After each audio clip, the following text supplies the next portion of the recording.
Nesse domingo a gente está iniciando uma nova série de mensagens que tem como título Uns aos Outros. Essa afirmação ela se repete na Bíblia muitas vezes, sobretudo no Novo Testamento. Nós vamos ver em toda a palavra de Deus essa expressão sendo repetida, uns aos outros, com diferentes aplicações, mas sempre com essa referência.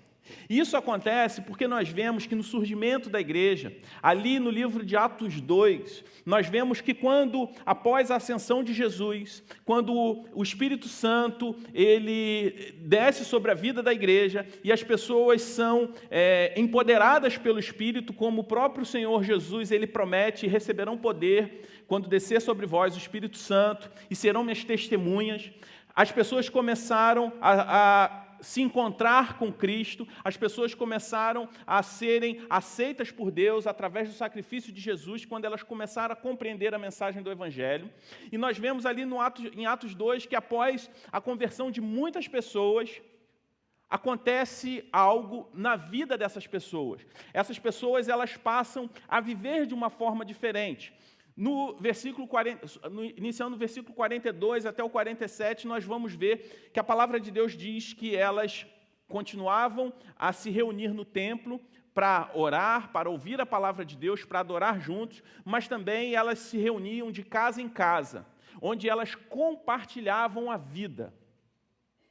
E a partir dessa dinâmica da igreja, a dinâmica da comunidade, da comunhão, nós vemos a palavra de Deus fazer alguns imperativos a respeito da vida em comunidade. A gente vê algumas aplicações a respeito do que significa viver esse uns aos outros. E quando a gente fala sobre uns aos outros, e a gente olha para o nosso contexto atual, a gente vê que uma das marcas mais evidentes da nossa época é o individualismo. As pessoas, elas são egoístas, as pessoas são individualistas, cada um correndo atrás do seu próprio sucesso e muitas vezes elas não se importam muito com o próximo. Na verdade, esse individualismo, ele está presente desde o princípio. Quando Adão e Eva, que são os nossos primeiros pais, o primeiro casal criado por Deus, esse casal aceitou a proposta que receberam, do inimigo, da serpente, como nós vimos no início da série anterior. Nós vimos que eles, a partir desse fato histórico, que nós cristãos conhecemos como queda, esse primeiro casal decidiu viver de forma independente de Deus, de forma autônoma, de forma divorciada de Deus. E essa decisão tomada por esse primeiro casal, pelos nossos primeiros pais, de assumir as rédeas da sua própria vida, de forma autônoma, desconectada de Deus, esse divórcio de Deus, esse desejo por autonomia, gerou em nós essa natureza individualista. Só que o Evangelho, ele nos salva, o Evangelho nos garante a vida eterna, mas também ele tem como objetivo produzir em nós uma salvação que é dinâmica. Até a gente chegar à eternidade, a graça de Deus ela é operada na vida de cada discípulo de Jesus. E uma das coisas que ela faz é restaurar em nós essa humanidade perdida no início, no Jardim do Éden, onde nós passamos a viver não mais só para nós mesmos. E talvez a gente precise fazer um exercício nesse momento e pensar o seguinte: quantas vezes você foi capaz de dizer para alguém a seguinte frase: eu preciso de você? Ou quando foi a última vez que você disse isso para alguém?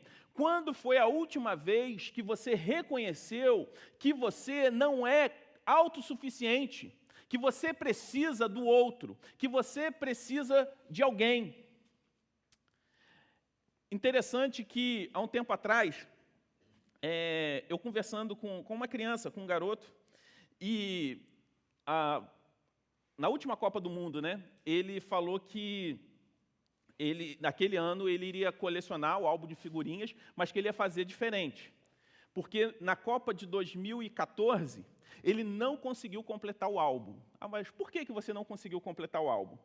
Porque eu comecei a colecionar as figurinhas, meus pais compravam, mas eu queria completar o álbum primeiro que os meus amigos. E o que eu fiz? Qual foi a atitude que aquele menino fez? Ele passou a não trocar figurinha com ninguém. Por quê? Porque na mente dele, se ele trocasse a figurinha, ele estaria ajudando os seus amigos a completar o álbum. O que aconteceu? Os pais dele compraram figurinha suficiente para completar 2 álbuns. Mas ele não chegou na metade do álbum. Ele estava com uma pilha de figurinhas repetidas. Então, a sua tentativa de não ajudar o outro prejudicou a ele mesmo. Uma criança.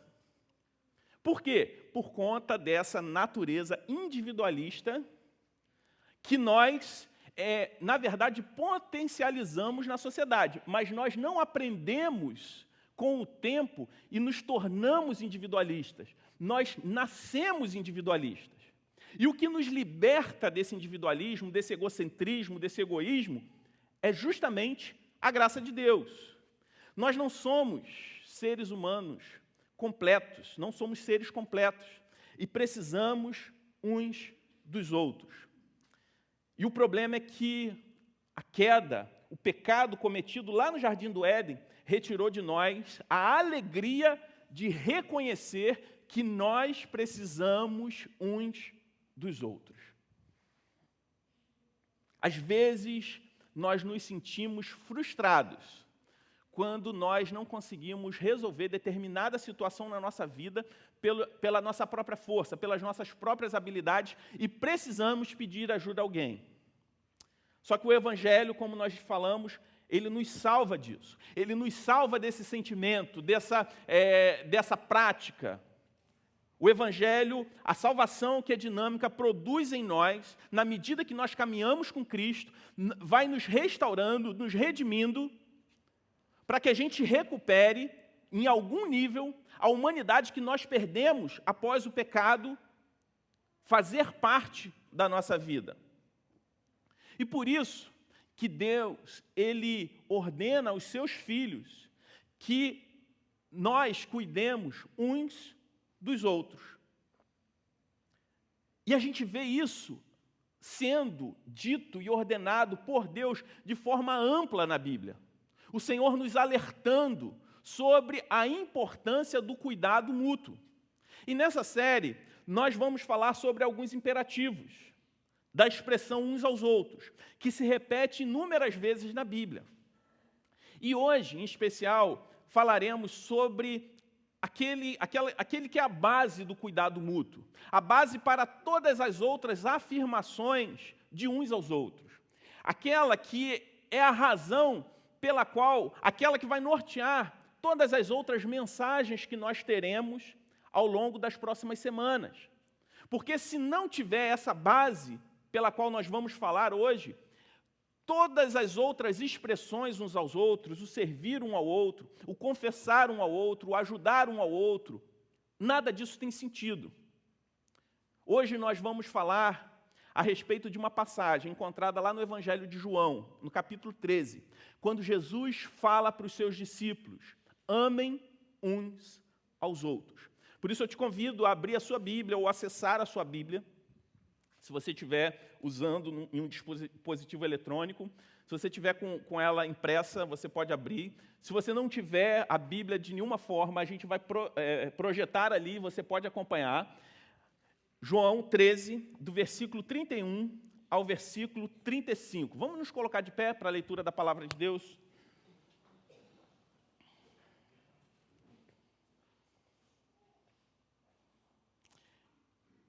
Versículo 31, a palavra de Deus diz assim: depois que Judas saiu, Jesus disse: agora o Filho do Homem é glorificado, e Deus é glorificado nele. Se Deus é glorificado nele, Deus também glorificará o Filho nele mesmo, e o glorificará em breve.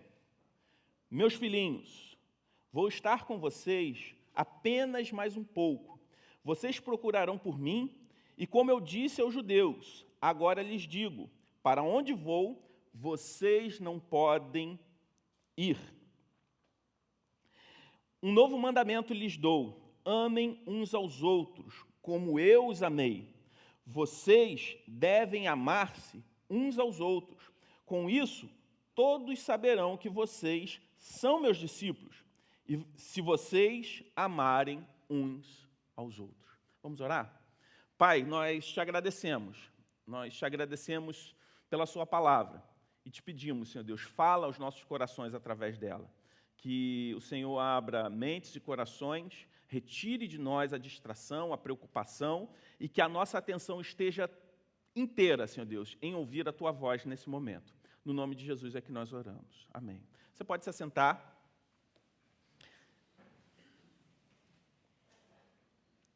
Essa palavra que Jesus fala, registrada no Evangelho de João, essas palavras de Jesus são ditas em um contexto onde ele sabia que a hora da crucificação, a hora da sua morte, estava bem próxima.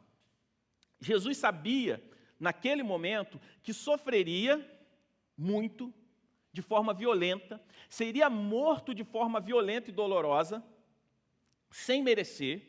Ele sabia, o Senhor Jesus, ele já estava em um momento de certa forma, de angústia, por saber que ele sofreria o castigo que estava reservado aos pecadores, e ele, sendo o único homem que não pecou, o único homem perfeito, receberia sobre os seus ombros todo o castigo, toda a dor que estava reservada para mim e para você, que ele enfrentaria a morte em nosso lugar. Jesus sabia que sofreria a punição, o castigo terrível do pecado que ele não cometeu. E nos versos 31 e 32, as palavras que vemos aqui, mais uma vez afirmam que o Senhor Jesus, ele é glorificado na sua morte. Por isso que nós cristãos celebramos o quê? A Páscoa. Porque foi através da morte de Jesus que nós passamos a ter esperança. Não só na sua morte, mas também, sobretudo, na sua crucificação, na sua ressurreição. Mas a morte de Jesus foi um momento em que Deus imputou nele a punição que era nossa. Foi um momento em que Jesus se colocou como sacrifício perfeito em nosso lugar. Então, Cristo, ele é glorificado na sua morte. E é interessante, porque o ministério de Jesus é algo maravilhoso. Quando nós lemos a palavra de Deus, estudamos sobre a história de Jesus, nós ficamos fascinados. Autores, até mesmo não cristãos, estudam a vida de Jesus e escrevem livros sobre gestão de pessoas, sobre várias coisas, inspirados na vida de Jesus. Existem pessoas que não confessam Cristo como seu Senhor e Salvador, mas admiram a vida de Jesus. Existe, inclusive, uma tentativa nos dias de hoje de enfatizar os fatores históricos da vida de Jesus e minimizar a importância da sua morte. Mas nós não somos salvos simplesmente por imitar o exemplo de Jesus. Nós não somos salvos por admirar as atitudes de Jesus aqui na terra enquanto homem. Nós somos salvos na sua morte. Todos os ensinos de Jesus foram fundamentais, porque testificaram que ele era o Filho de Deus, mas o ápice, o ponto principal é a crucificação. É naquele momento em que Jesus fala, está consumado, está feito. O propósito da minha encarnação se cumpre nesse momento. E nós vemos, mais uma vez, a palavra de Deus enfatizando que Cristo, ele é glorificado na sua morte.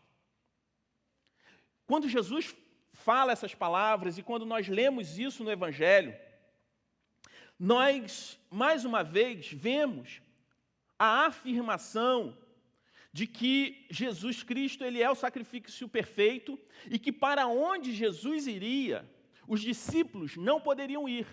Porque ele fala, para onde eu vou, vocês não podem ir. Por que Jesus está falando isso? Porque somente Ele poderia cumprir essa pena em nosso lugar. Nós não temos a capacidade, nós não teríamos a capacidade de sermos os nossos próprios salvadores. Ou nenhum de nós poderia assumir a punição de forma perfeita por todos aqueles que são chamados por Deus, adotados por Deus como seus filhos. Somente Jesus. Por isso Jesus fala, para onde eu vou, nenhum de vocês pode ir. O que eu vou fazer, só eu posso fazer. Porque só Jesus viveu a vida perfeita, sem pecados, que eu e você não conseguimos viver. E por isso que Jesus faz essa afirmação, diz para os discípulos, vocês podem pregar como eu preguei, vocês terão autoridade para dar prosseguimento ao meu ministério em muitas coisas que eu fiz, mas morrer naquela cruz, só eu posso morrer. Ir para o Calvário, só eu posso ir. E Jesus fala essas palavras. Além disso, apesar, de nós merecermos o castigo, Jesus ele está enfatizando que nós não poderíamos nos autossalvar através das nossas obras, através do nosso desempenho. Ele enfatiza que Deus, sendo justo e santo, não tolera nenhum tipo de injustiça e impunidade. Então, quando Jesus fala isso, que Ele iria para um lugar que nós não podemos ir, para sofrer o castigo em nosso lugar, Ele está falando que Deus ele não nos deu simplesmente uma anistia dos nossos pecados, mas Ele aceitou a punição, a nossa punição em Jesus. E por isso nós somos absolvidos. E por que Jesus fala sobre a sua morte? E logo depois ele vai falar sobre o amor ao próximo. Por que o que uma coisa tem a ver com a outra? Porque Jesus, nesse momento, quando ele fala da sua morte, e ele fala do amor ao próximo, ele não está falando simplesmente que nós devemos amar, mas como nós devemos amar. Para isso, antes de tudo, nós precisamos desconstruir qualquer conceito equivocado sobre o que é amor. Então, olhando para o amor de Jesus, nós entendemos que o amor não se resume a um sentimento, onde eu sou movido pela vontade. Uma vontade gerada por um sentimento, que pode ser passageiro, onde eu sinto vontade de amar alguém, como eu posso também não sentir essa vontade.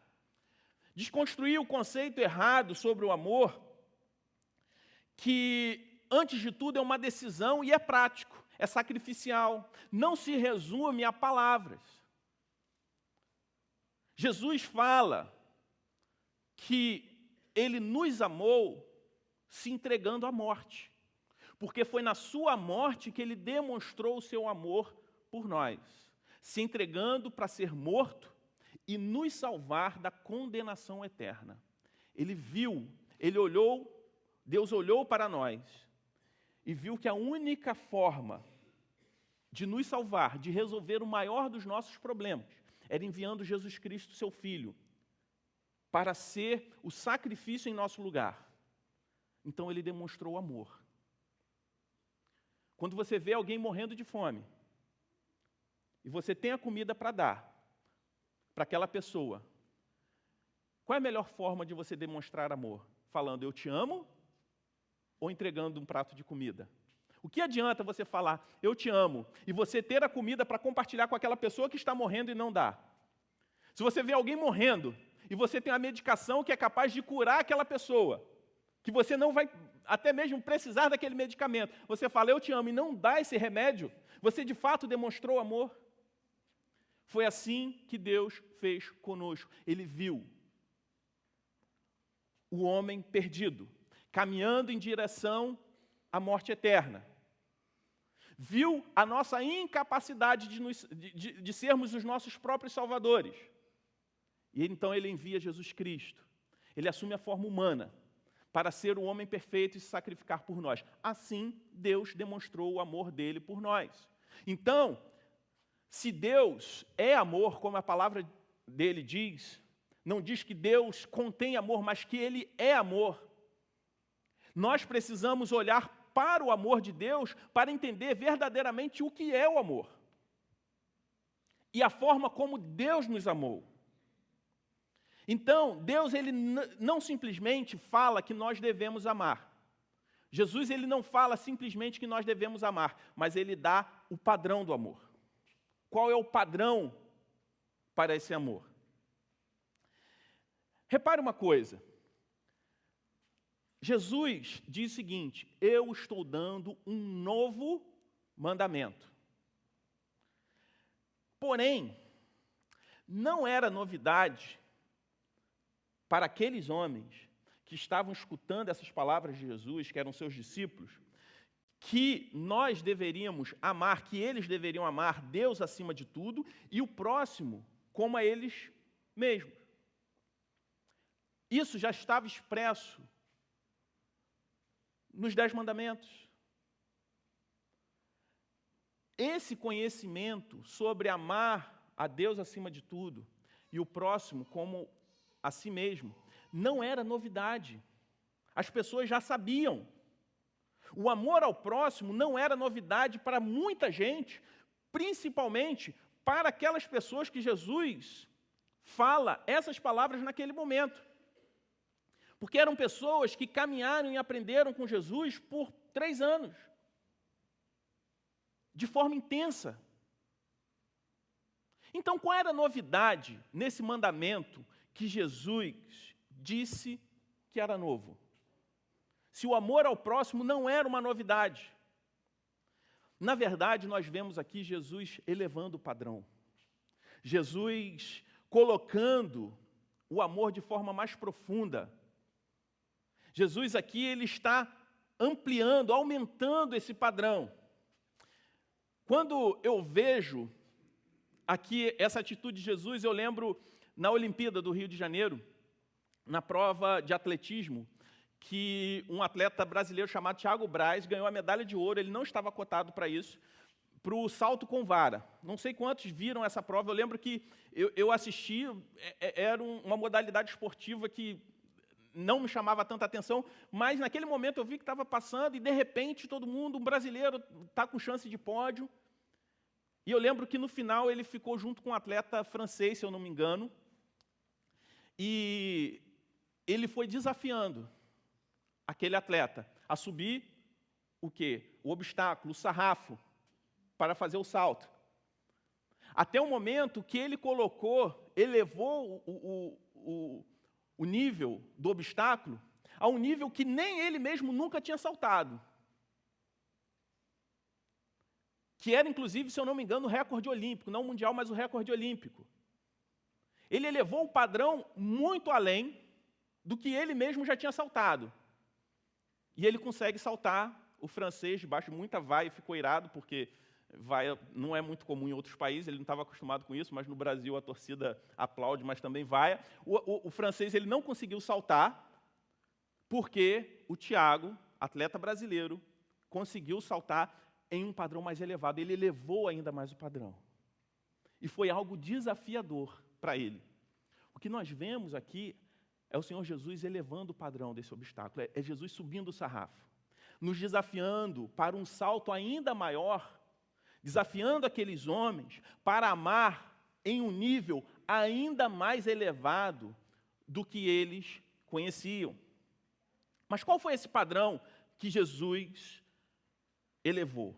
Repare, Jesus não diz aqui que o novo mandamento era que eles deveriam amar o próximo como a eles mesmos. O Senhor Jesus diz: amem uns aos outros assim como eu os amei. De certa forma, quando nós vemos Jesus se entregando por nós, nós vemos que Jesus nos amou mais do que amou a si. Porque Ele deu a sua vida por nós. E era sobre isso que Jesus estava falando. Porque quando você fala assim, eu devo amar o próximo como a mim mesmo. Mas se eu preciso amar na mesma medida que eu me amo, é uma incoerência eu dar a minha vida por alguém. Porque se eu amo o próximo, beleza, eu vou fazer tudo por ele. Mas a partir do momento que eu tenho que entregar a minha vida e eu também preciso me amar, então eu não vou fazer. De alguma forma, isso delimita o amor ao outro. E existe uma mentira maligna que é pregada, muitas vezes, nos púlpitos evangélicos, em muitos contextos, que diz que nós precisamos nos amar antes de amar o próximo. Como se o amor próprio fosse algo a ser desenvolvido. Como se nós nascêssemos sem a condição de nos amar. E a gente precisa exercitar o amor próprio a um nível para que depois eu consiga amar o outro. A raiz do pecado é exatamente o excesso de amor próprio. Talvez você pense assim, mas eu conheço pessoas que, parece que ela não se ama. Ela se sacrifica por alguém que não merece. Vive numa relação doentia com outra pessoa. E essa pessoa está sofrendo, está se entregando, parece que ela não se ama. Existem outras explicações para isso, mas uma coisa eu quero te dizer, não é falta de amor próprio. Talvez seja até excesso de amor próprio. Querendo uma contrapartida da outra parte para ela se sentir ainda mais amada. Existem várias explicações que talvez não caiba nem a mim ter todos esses argumentos. Mas o que a Bíblia nos diz é que todos nós nascemos achando que temos um rei na barriga. Todos nós nascemos nos amando acima de todas as coisas. Porque todos nós somos pecadores. Porque a palavra de Deus diz que nós somos pecadores. Então, se a gente cair nessa mentira de achar que nós precisamos exercitar o amor próprio para depois passar a amar o outro, sabe o que vai acontecer? A gente nunca vai amar ninguém. Porque o que a gente vai estar fazendo é começar a alimentar o nosso ego. Um ego inflado e insaciável. Nós vamos nos tornar idólatras de nós mesmos. Porque todos nós somos egocêntricos. Vamos nos tornar em narcisistas, em pessoas, e a gente nunca vai amar ninguém. Essa é a verdade. Porque o amor próprio não é algo que se aprende, mas todos nós temos. O que, na verdade, nós precisamos do Evangelho para colocar a nossa vida no centro. Para que a gente, de fato, valorize a nossa própria vida, mas para que a gente não se ame de forma doentia, de forma neurótica. A gente nunca vai, se a gente pensar assim, a gente nunca vai amar ninguém, porque a gente sempre vai achar que nós podemos nos amar mais. O amor de Jesus é o padrão. O amor que Jesus fala é o padrão. E sabe como Jesus nos amou? Sabe qual era a nossa condição quando Ele nos amou? Lá em Romanos 5, se eu não me engano, vai estar projetado 8, que diz, mas Deus demonstra seu amor por nós. Cristo morreu em nosso favor quando ainda éramos pecadores. Se você ler só esse versículo, e talvez você não tenha uma noção clara sobre quem nós éramos sem Cristo, quem nós somos em Cristo, e você ler só esse versículo, talvez você não vá compreender a forma como Deus nos amou. Quando a gente vai para o 9, os 2 versículos seguintes, nós vamos ver o seguinte, como agora fomos justificados por seu sangue, muito mais ainda seremos salvos da ira de Deus por meio dele. Então o amor de Deus foi para nos livrar da ira de Deus. O amor de Jesus por nós foi para nos livrar da ira de Deus. Imagine só, um Deus poderoso, que tem todo o poder, que criou o céu e a terra. Imagine o poder da sua ira. O Deus que criou essa chuva que cai, essa terra que nós pisamos. Então o amor de Cristo é expresso quando nós ainda éramos pecadores para sermos salvos da ira de Deus. Versículo 10 de Romanos 5. Se quando éramos inimigos de Deus, fomos reconciliados com Ele mediante a morte de seu Filho. Quanto mais agora, tendo sido reconciliados, seremos salvos por sua vida. Jesus, ele nos ama quando nós éramos ainda seus inimigos, quando éramos alvos da ira do Pai. Nós não fizemos nada para merecer o amor de Deus. Então, quem nós devemos amar? Se o padrão é amar como Jesus amou, o que Jesus está falando é que nós devemos amar, muitas vezes, até mesmo aqueles que nós não temos o desejo de amar. Por isso, o amor de Jesus, como padrão, não é um amor baseado em um sentimento. Porque ninguém sente o desejo de amar aquelas pessoas que não são amáveis. Que você não tem uma razão específica para dedicar amor para ela. Se o amor fosse um sentimento, uma vontade, um sentimento movido pela vontade, jamais amaríamos da forma como Jesus nos amou. Talvez você pense, nesse momento, algum exemplo de amor, de dedicação. Alguém que ame muito a sua família, seus amigos.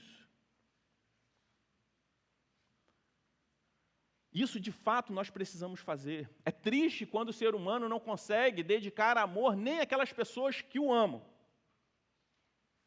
Mas o que Jesus fala também, lá no Evangelho de Mateus, capítulo 5, a partir do versículo 43, é que, na verdade, amar quem te ama não precisa ser cristão, não precisa de amor cristão para isso. Essa semana eu vi uma senhora já na terceira idade, com um filho, já um jovem adulto, que era especial. Ela estava indo resolver uma situação, uma questão de medicamento para o seu filho. E ela mora distante. Ela falou que ela tinha se deslocado de trem, tinha gastado algumas horas, seu filho tinha passado mal no trem. E eu fiquei olhando para aquela senhora já de cabelos brancos, com aquele jovem com necessidades especiais, grande.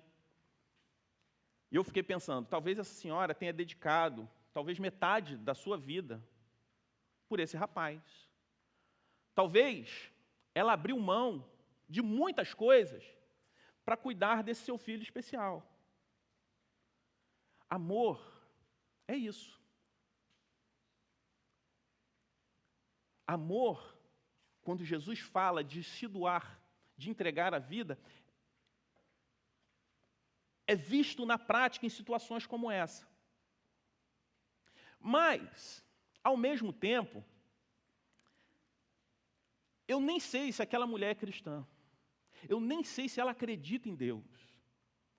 Porque embora existam pessoas mais que não consigam dedicar amor a um filho numa situação dessa, nós podemos ver muitos exemplos de pessoas que talvez não conheçam a Cristo e dedicam amor a um filho em condição especial, a um pai, a uma mãe que está em situação já que depende, e a pessoa abre mão da sua vida, de muitas coisas da sua vida, para dedicar amor a esse filho, a esse pai, a esse parente, às vezes até mesmo a um amigo muito querido. E nós devemos, sim, amar de forma sacrificial a nossa família. Todos aqueles aqui que são pais, talvez se veem nisso. Mas o que eu estou falando é que o que Jesus está falando, quando Ele fala da forma como Ele nos amou, Ele se doou sacrificialmente, como essa senhora se doa sacrificialmente para esse filho. Mas quando Ele fez isso, nós ainda não éramos filhos de Deus, mas inimigos de Deus. Quantos de nós, quem de nós, a gente se veria se doando dessa forma por alguém que é seu inimigo? Jesus fala que a verdadeira virtude do amor cristão não é amar quem te ama, mas amar os seus inimigos. Assim como Jesus nos amou quando ainda éramos seus inimigos, amar como Ele nos amou implica em amarmos também os nossos inimigos. Amar de forma sacrificial familiares é lindo, devemos fazer isso, mas não precisa ser cristão para isso. Na verdade, até mesmo com familiares, o ser humano tem a tendência de tentar evitar o amor sacrificial ao outro. Há um tempo atrás eu estava lendo uma matéria sobre a questão do aborto. Em alguns países onde o aborto foi autorizado, em fases avançadas da gestação, o número de pessoas com síndrome de Down praticamente desapareceu. Porque é uma síndrome que é detectada ainda na gestação. E por que as pessoas fazem isso? Porque não querem dedicar amor sacrificial a alguém. E falam, não, ela vai sofrer, viver assim. Pergunta a alguém com Down, quantos aqui tem um amigo que tem Down? Por acaso essas pessoas são infelizes? Por acaso essas pessoas escolheriam não viver só porque possuem a síndrome de Down?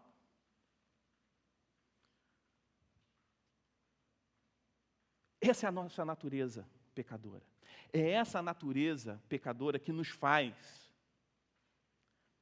tomar atitudes como essa. E a palavra de Deus diz que nós precisamos amar aqueles, até mesmo aqueles que nós não gostaríamos de amar. Quem não temos vontade de amar, fora e dentro da família da fé. Porque, infelizmente, dentro da família da fé, às vezes, nós encontramos pessoas que, pelos nossos próprios gostos, nós não sentiríamos vontade de amar. Mas o amor ao próximo, sobretudo os nossos irmãos, não é uma opção, mas uma obrigação.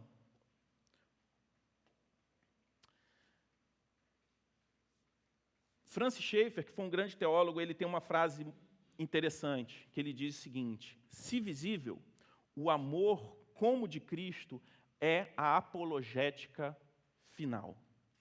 O que ele quer dizer quando ele fala isso?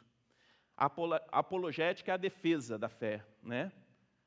Às vezes nós tentamos defender a nossa fé e devemos com argumentos, com conhecimento bíblico. Mas o que Francis Schaeffer está falando está alinhado com o que nós vemos no versículo 34, na verdade no 35, quando Jesus disse: com isso todos saberão que vocês são meus discípulos, se vocês se amarem uns aos outros. Isso significa que, diante de tantas religiões no mundo, o que nos diferencia como discípulos de Jesus é o amor. Não é o amor simplesmente pela natureza, embora cuidar da natureza seja um ato de mordomia cristã, entendendo que Deus fez todas as coisas.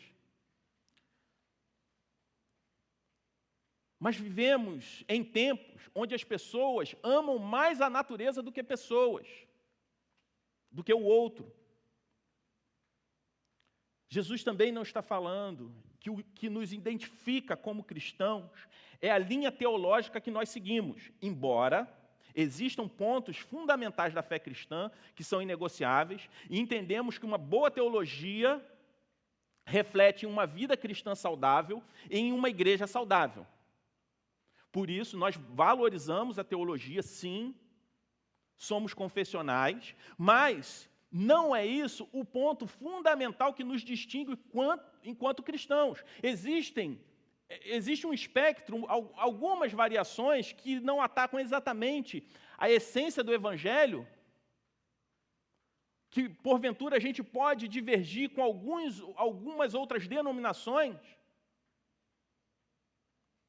E isso não nos separa enquanto irmãos em Cristo, pelo contrário, porque naquilo que é essencial, crer na suficiência de Cristo, na inerrância da palavra de Deus, isso sim é fundamental, crer que somos salvos mediante o sacrifício de Jesus, mesmo diante de algumas diferenças. Então, não é ser um reformado xiita, um arminiano xiita que nos identifica como cristãos. Embora valorizemos a boa teologia, e que uma boa teologia reflete na vida cristã saudável, na igreja saudável. O Senhor Jesus também não está falando que o que nos identifica como cristãos é uma determinada ideologia política que nós simpatizamos.